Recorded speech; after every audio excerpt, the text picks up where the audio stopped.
Nesse vídeo eu vou te contar a história da Venezuela, principalmente os últimos 100 anos, porque tem gente já falando do presente e até do futuro.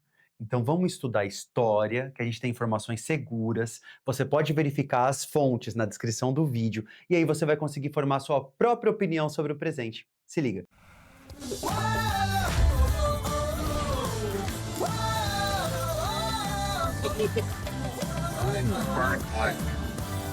Se liga! Se você está me vendo pela primeira vez, eu me chamo Walter Sola, eu sou professor de História formado na USP, estudante de Educomunicação na USP também. Temos um curso de História e outras disciplinas para você saber mais e poder ir melhor no Enem e outros vestibulares, através do site seliga.com.br. Essa é a Venezuela, pelo menos alguns elementos sobre a história dela. A Venezuela é um país independente desde 1811, mas existem pessoas vivendo nesse território há milhares de anos. Os povos originários que habitaram e habitam essa região são muitos. Então a gente não vai falar nem desse período pré-invasão europeia e nem desse período inicial também, né? Porque a europeia invadiu aquela região a partir de 1498. Aí teve gente, europeu sabe como é que é, ele já chega num lugar, ele já quer dar um nome. Aí falaram, nossa, aqui é a pequena Veneza, Venezuela. Isso em 1499. Teve até alemães tentando colonizar aquela região. E aí a partir de 1811 temos a independência da Venezuela. De 1859 até 1863, teve uma guerra conhecida como Guerra Federal, lá na Venezuela. E essa guerra, ela acaba e depois começa a guerra aqui no Brasil com o Paraguai, né? Então é um momento de conflito na América do Sul. Vê como as datas batem. Percebe que ao longo do vídeo a gente vai falar várias vezes que alguma coisa que está acontecendo lá na Venezuela está acontecendo parecido aqui no Brasil também. Então tá, em 1878 eles descobrem petróleo. Olha como eles descobrem há muito tempo atrás. 1878, os venezuelanos já sabiam que eles tinham essa riqueza natural. Só que a partir de 1926, mais ou menos, então exatamente 100 anos atrás, a gente tem um boom da importância do petróleo na economia venezuelana. Um ditador na época que governava o país perguntou para os Estados Unidos, vamos fazer uma parceria? Você me protege, me mantém aqui no governo e eu consigo já fazer uns esquemas ligados ao petróleo contigo. O que você acha? Então os Estados Unidos eles podem ter invadido fisicamente a Venezuela em 2026, mas já faz 100 anos que os Estados Unidos têm algum tipo de atuação mais ou menos direta ali, seja política ou economicamente falando. Mais semelhanças com o Brasil então. Foi na década de 1930 que tanto no Brasil quanto na Venezuela a gente teve representantes políticos que de algum modo efetivaram direitos trabalhistas. Jornada de 8 horas diárias, descanso semanal, férias remuneradas. Aqui no Brasil a gente conhece o Getúlio Vargas. Lá, para eles, o importantão era um cara chamado Eliazar. Então, através dessa década de 1930, a gente tem a Venezuela entrando no que a gente chama de sociedade de massas, passando por uma urbanização lenta, mas ia começar e não ia parar mais. Então, a gente ainda está falando de uma Venezuela que tinha apenas 3 milhões de habitantes. Hoje são quase 30 milhões. A gente está falando de uma Venezuela que praticamente 80% da população vivia no campo. É claro que hoje isso mudou. Hoje já é uma região muito mais urbanizada do que antes. Mas olha que interessante como o petróleo tem total relação com essa nova Venezuela que está surgindo, mais urbanizada e ligada à economia mundial. A Venezuela aparentemente teve mais ditadores do que a gente. Teve um tal de Marcos Pérez Jiménez, que durante a década de 50 ele efetivou a tortura. Vamos lembrar que era a época da Guerra Fria. Os Estados Unidos estavam de alguma forma influenciando os países da América Latina a de modo algum deixarem a esquerda política crescer. A gente tinha aquela divisão do mundo, né, entre países capitalistas, países socialistas e os que tentavam algum tipo de neutralidade. Então, na Venezuela, essa tensão mundial também se fez presente. E a gente tinha alguns partidos que tentavam, de algum modo, não serem referidos não serem próximos, vinculados à ditadura, e os ditadores mais assumidos mesmo. Observação: durante a Segunda Guerra Mundial, o petróleo da Venezuela foi fundamental para que os aliados conseguissem combater o eixo da Alemanha, entende? Então, o petróleo venezuelano, ele foi muito importante durante a Segunda Guerra Mundial. Em 1958, o povo venezuelano se juntou, se organizou e foi para a rua. E teve greve geral. E conseguiram derrubar um ditador. É raro. E conseguiram derrubar um ditador. A gente tinha naquele momento na Venezuela dois grupos políticos mais fortes. Um é conhecido como COPEI, que é uma comissão organizadora política eleitoral independente. E do outro lado a gente tinha a AD, Ação Democrática. Esses partidos iriam se revezar durante os próximos anos. A Venezuela, então, vai colocar uma nova constituição em vigor a partir de 1961. Vamos pular agora para a década de 70, porque um presidente chamado Carlos Andrés Pérez, ele se deu muito bem. Nessa época, o petróleo teve um super aumento de valorização. Então a Venezuela, que tinha muito petróleo, começou a ter muito mais dinheiro. E todo mundo começou a falar: nossa, esse presidente ele é incrível. Porque com ele tudo deu certo. Só que ele foi hiper favorecido com o aumento de preço com o boom do petróleo da década de 70. As pessoas, guarda ele no bolso. Porque as pessoas vão falar dele depois. No futuro vão falar assim: caramba, que saudade daquele presidente. Eram os anos dourados. Quando ele estava lá, dava tudo certo. Vamos lembrar que esse presidente ele não foi só um sortudo, ele também teve uma política econômica interessante. Ele nacionalizou as riquezas do petróleo no país.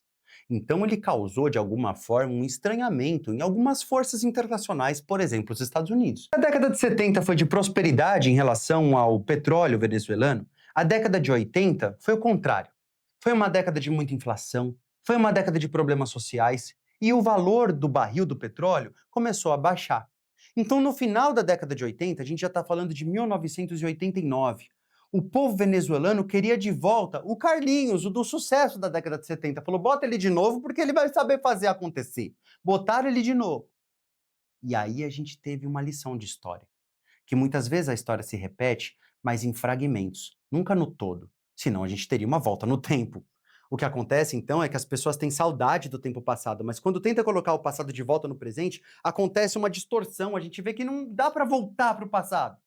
A gente tenta voltar com tudo, mas você só vai voltar em partes. E em 1989, então, a Venezuela vai passar por um ano muito difícil. Quando o presidente Carlos Andrés Pérez voltou, ele não voltou prometendo muita coisa boa, não. Ele já falou: galera, é o seguinte, a gente vai precisar de um empréstimo. É um empréstimo pequeno, 4,5 bilhões de dólares. Porque aí a gente vai conseguir corrigir nossa economia. É claro que não existe almoço grátis, né? O FMI não é assim um Papai Noel, então eles querem que a partir de agora o custo de vida da população aumente, a gente comece a regrar a nossa política econômica e reduza políticas sociais e deixe a economia mais liberal e quem sabe os Estados Unidos adentrarem em todas as participações possíveis em relação ao petróleo. Beleza, povão? O povão falou: beleza, tranquilo, tranquilo. Nas periferias de Caracas começa uma rebelião. E aí se espalha pelo país inteiro, saques, incêndios, tiroteio, um conflito pesado, 5 dias. Começa em Caracas, mas se espalha no país inteiro. A gente está em fevereiro de 1989. Como aconteceu no começo em Caracas, esse fenômeno ficou conhecido como Caracaço. Mas não se esqueça, o Caracaço foi um movimento social que envolve toda a Venezuela praticamente. O presidente Carlinhos, vendo tudo aquilo, tirou a máscara de bonzinho e já falou: suspende as garantias constitucionais. Policial, quando escuta isso, é música. Fala: nossa, é a hora da repressão comer solta. E foi o que aconteceu. Gente, a gente não pode esquecer que em 1989 acontecem os Acordos de Washington. O que é isso? É um conjunto de diretrizes políticas, econômicas. E a partir de então, a América Latina vai começar, por coincidência ou não, a ter presidentes que incentivavam privatizações. No Brasil, a gente teve o Collor, o Fernando Henrique Cardoso. Isso vai acontecer também na Venezuela. Ó, novamente as histórias trançando, né, seus destinos aí. Mas o que eu quero dizer é que esse contexto todo só pode ser entendido a partir dos acordos de Washington. Em 1990, a gente tem a visita de Bush na Venezuela. Não o Bush filho, o Bush pai. Né, porque na época era o pai que estava governando os Estados Unidos. E aí ele chegou na Venezuela para fazer acordo sobre o petróleo. Então ele já chegou em 1990 falando: opa, vamos conversar um pouco melhor sobre esse petróleo todo aí. Daqui para frente, só para trás. Porque em novembro de 1991 teve uma greve geral. Aí em fevereiro de 1992 teve uma tentativa de golpe, liderada por um tenente-coronel paraquedista de 37 anos chamado Hugo Chávez. O Hugo apareceu pela primeira vez para muita gente não conhecia ele. Ele tentou um golpe e foram reprimidos, não conseguiram. Quando ele desiste do golpe, ele fala: peraí, gente, antes de vocês me prenderem, deixa eu falar uma coisa com o povo. E deixaram, não sei como, mas deixaram. E aí o Hugo Chávez fala assim pra galera: ó, gente, é o seguinte, quem me seguiu aí nessa tentativa de golpe, eu peço desculpa, a responsabilidade é toda minha. A responsabilidade é minha. Eu fiz isso. Pode. Hugo Chávez é o autor de tudo isso. Tudo fui eu. E aí todo mundo na Venezuela falou assim: "Eu acho que estranho. Golpe não é bonito, mas ele assumiu a responsabilidade. Isso é raro aqui na história da Venezuela, uma pessoa fazer alguma coisa e assumir a droga da responsabilidade." Então ele assumiu e a galera começou a entender ele como um líder popular, mesmo ele tendo essa atitude no mínimo polêmica.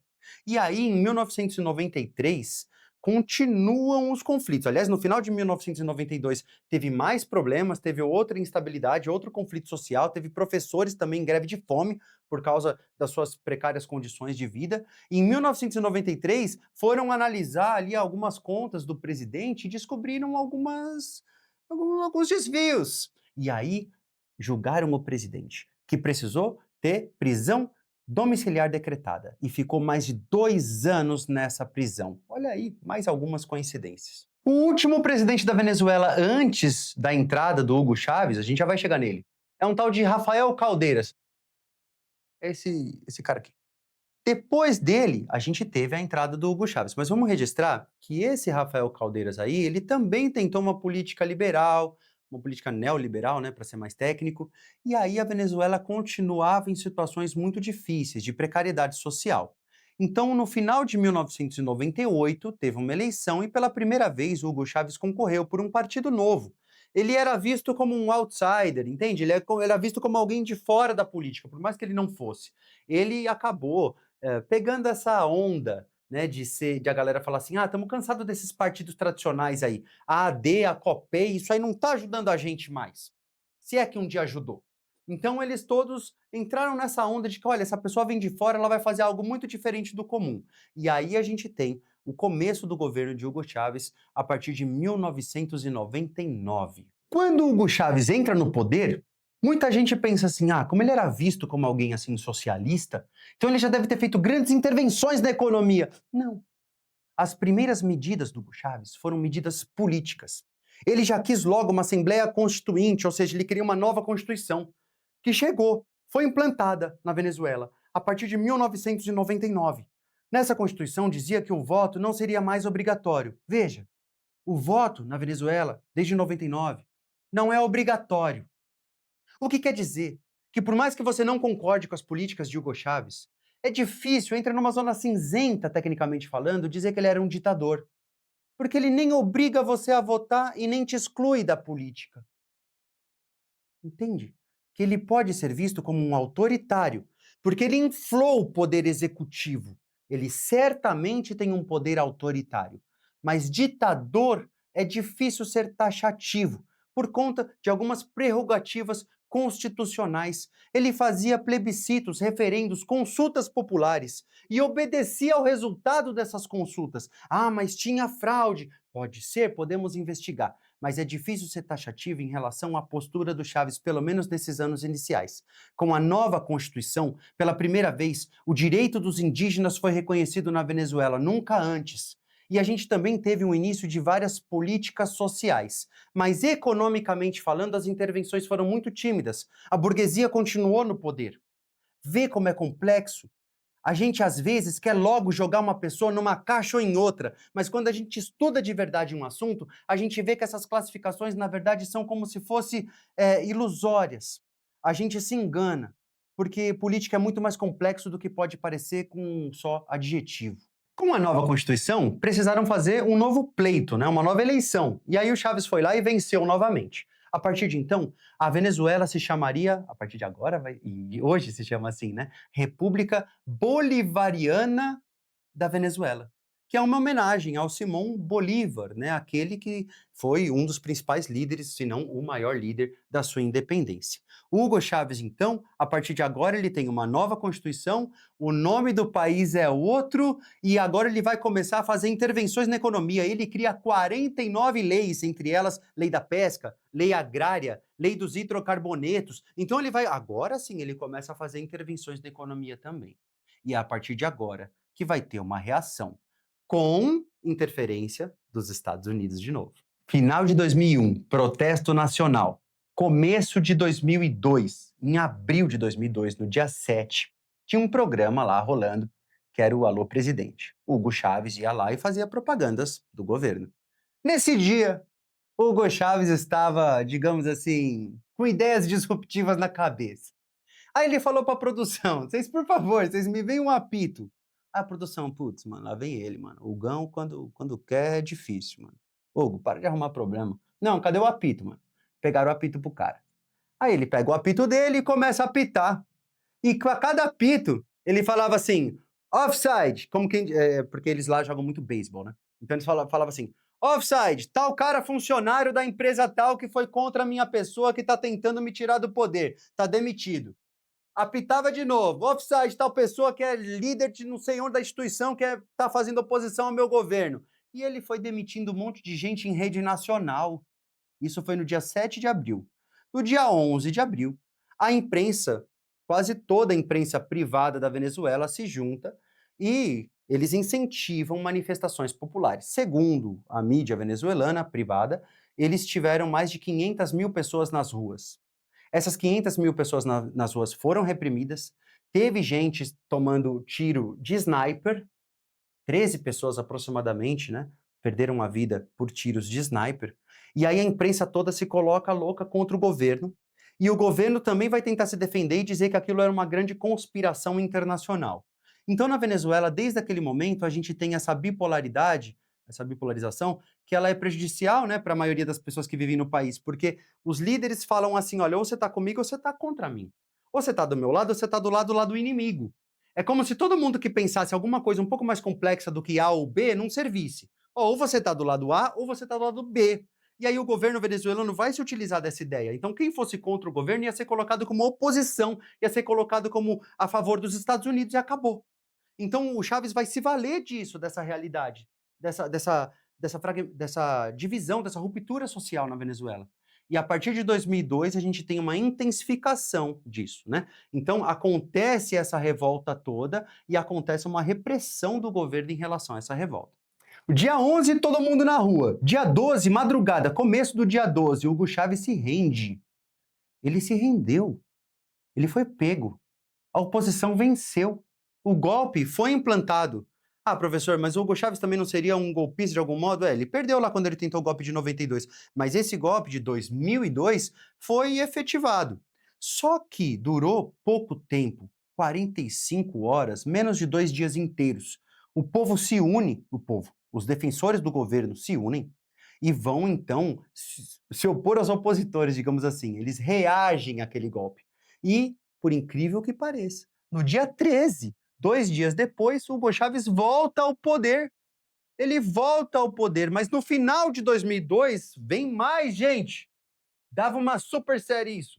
No final de 2002 acontece El Paro, 63 dias de parada de várias economias. Então imagina, é um caos social. Por 63 dias, a oposição tentou de novo desestabilizar por completo o governo do Chávez. E o governo do Chávez tenta, através de várias políticas sociais, dizer que aquele ataque era uma nova conspiração internacional, era uma nova conspiração dos Estados Unidos, e com muito apoio popular ele consegue resistir a isso. E passando o ano de 2002, um ano dos mais turbulentos, olha só o que acontece na Venezuela. A partir de 2003, o preço do petróleo sobe, e muito, por causa da guerra do Iraque. E aí, a partir de agora, o Chaves vai conseguir ter muito dinheiro. Então, todas aquelas privações que ele passou, nossa, é agora a hora que ele vai conseguir implantar várias políticas sociais e aumentar muito a sua base de apoio. Uma curiosidade, vocês sabiam que no ano de 2006 o Chaves estava com tanto dinheiro para gastar que ele quis investir 450 mil dólares na escola de samba Vila Isabel do Rio de Janeiro, que ganhou o desfile de samba de 2006? Pois é, além disso, ele também conseguiu, nesse ano, nacionalizar, reestatizar algumas empresas e riquezas nacionais da Venezuela. A gente está falando daquele momento de aumento do preço do petróleo. E ele vai conseguir tanto apoio que ele consegue se reeleger. Então, no final de 2006, ele consegue uma nova vitória em eleições. Em 2007, talvez o Chaves estivesse confiante demais. Ele cancelou o sinal da Rede Caracas de televisão, que era a emissora mais vista pelos venezuelanos, bem no meio de uma novela. Tava todo mundo vendo a novela querendo saber o final, quem matou quem vai casar com quem. Ele foi lá e cortou a brincadeira. Aí no lugar ele colocou uma emissora que tinha uns programas assim ruins, programas chatos. E a galera falou: "Ei, Chaves, aí você vacilou. Aí você vacilou". E ele estava confiante, porque ele tinha conseguido dar um aumento de 20% de salário para o salário mínimo, né, nos primeiros 6 meses. Então ele estava confiante, só que no final ele sofreu uma derrota. Ele fez uma consulta popular para ver se ele conseguiria fazer uma mudança na Constituição. Nessa mudança da Constituição tinha coisas interessantes, como, por exemplo, redução da jornada de trabalho de 8 para 6 horas por dia. Ao mesmo tempo, ele queria que a reeleição fosse liberada sem limites. Então alguém poderia se reeleger quantas vezes quisesse. O povo ficou meio, epa, isso está esquisitinho. Aí o povo, ao invés de votar assim, olha, eu quero ou não quero, muitos preferiram se abster, né? Talvez com um pouco de medo, sei lá. Eles preferiram se abster. Então ele não conseguiu vencer nessa consulta, ele perdeu. Esse plebiscito ele perdeu. E ele respeitou essa derrota. Isso é interessante. Ele respeita que, olha, puxa, acho que eu me excedi, não era a hora de fazer desse jeito. Então veja que, de um lado, existem vários exemplos de que a política era de fato autoritária, e de outro, existem vários exemplos que havia também uma relação de representatividade, ainda que diferente da ideal. Então veja quão complexa é a história da Venezuela. Por fim, vamos fazer uma análise final. Primeira conclusão que a gente pode tirar em relação à história venezuelana. Nos últimos 100 anos, o petróleo veio ganhando tanto espaço que hoje a Venezuela é completamente dependente dessa riqueza. Além disso, vai ter muita gente de olho nesse petróleo, querendo participar dessa riqueza maravilhosa. Então, a Venezuela tem como riqueza o mesmo produto que gera uma super ameaça. É uma faca de dois gumes, né? Aquilo que dá tudo de bom também pode trazer tudo de ruim. A conclusão final desse vídeo é: a Venezuela não passou por uma revolução. Não. Muitas reformas, reformas profundas, mais, menos autoritárias. Você pode gostar ou não gostar da Venezuela que temos e da Venezuela que tivemos. Mas o fato é, não houve revolução lá. E por que não houve? Porque a gente vai se utilizar de um conceito de revolução que eu vou trazer para você agora. Revolução, em seu sentido real e profundo, significa o processo histórico assinalado por reformas e modificações econômicas, sociais e políticas sucessivas que, concentradas em período histórico relativamente curto, vão dar em transformações estruturais da sociedade, em especial das relações econômicas e do equilíbrio recíproco das diferentes classes e categorias sociais. Ou seja, não houve uma ruptura com a estrutura social. A burguesia venezuelana continua com poder hegemônico lá. A gente ainda tem 5% aproximadamente do PIB venezuelano vai para o seu exército. Então, tampouco a gente pode dizer que é um Estado militarista. A conclusão, então, técnica, é que a Venezuela é mais complexa de fato do que a gente pode querer achar que ela é. E espero de coração que você agora tenha embasamento para poder ter sua própria opinião. Um beijo e até o próximo vídeo. E se inscreve no Se Liga nessa história.